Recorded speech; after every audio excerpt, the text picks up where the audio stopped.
खान, बेटी के रिश्ते कांच का खिलौना नहीं होते जिनसे दिल बहल गया और तोड़कर घर के बाहर फेंक दिया। मेरी बच्ची ने ऐसा कौन सा गुनाह किया था जिसकी तूने उसे इतनी सख्त सजा दी? सजा उसे नहीं, तुझे दी है। गुनहगार वो नहीं, तू है। अब शेर खान की हवेली के साए में आ ही गया है तो जवाब भी देता जा। मेरा दादा आसिफ खान, परदादा गुल खान और चाचा शाहरुख खान, इनमें से कौन है जिसे तू नहीं जानता? इस खानदान के बेटे की जमानत मांगने की जरूरत कैसे की तूने? बोल। हक मेहर तो हमने अपनी रुखसार की हिफाजत के लिए मांगा था, अपने लिए नहीं।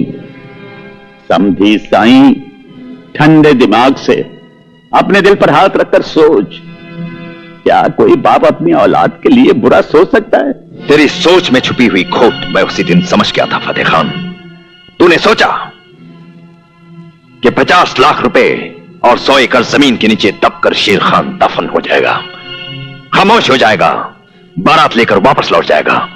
तूने मेरी जिल्लत देखनी चाहिए थी, जिल्लत।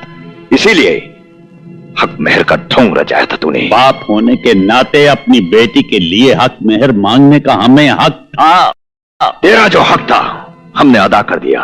अब जाकर हमारी दी हुई जमीन पर ट्रैक्टर चला, उन नोटों के तकिए बनाकर चैन की नींद सो जा। कभी अपनी लाडली बेटी को जमीन दिखा तो कभी उसे नोटों की गड्डियां सूंघा। उसके बाद तुझे एहसास होगा कि हक मेहर मांग कर बेटी की जिंदगी किस तरह महफूज हो जाती है। शायद तू ये भूल गया कि इस जमीन पर फतेह खां अकेला पैदा नहीं हुआ है, उसके साथ उसकी भला की जिद भी पैदा हुई है। कहीं मेरी जिद किसी जिद पर आ गई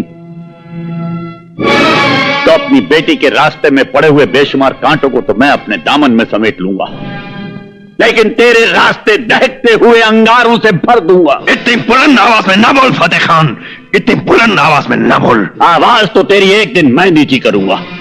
शेर की तरह गरजने वाला बिल्ली की जबान बोलेगा। तुझे फतेह खां की दहलीज पर सर झुकाकर, नाक रगड़कर मेरी बेटी फिर से मांगनी पड़ेगी।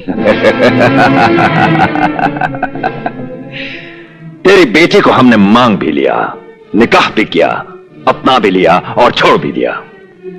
रही बात घर बसाने की फतेह खान, अब घर तो तभी बसेगा जब तू हमारे सामने घुटने टेक कर, हाथ फैलाकर रहम की भीख मांगेगा। शेर खान, हमारे दिल में छुपे नफरत के अंगारों को और हवा न दे, वरना तू इस आग में जलकर राख हो जाएगा।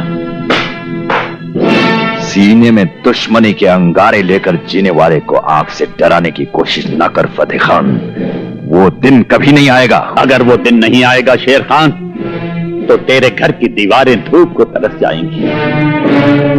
फिर हम सूरज को अपने हाथ में लेकर तेरी हवेली के आंगन में रोशन कर देंगे और तुझे कहेंगे कि देख, आज वो दिन निकल आया।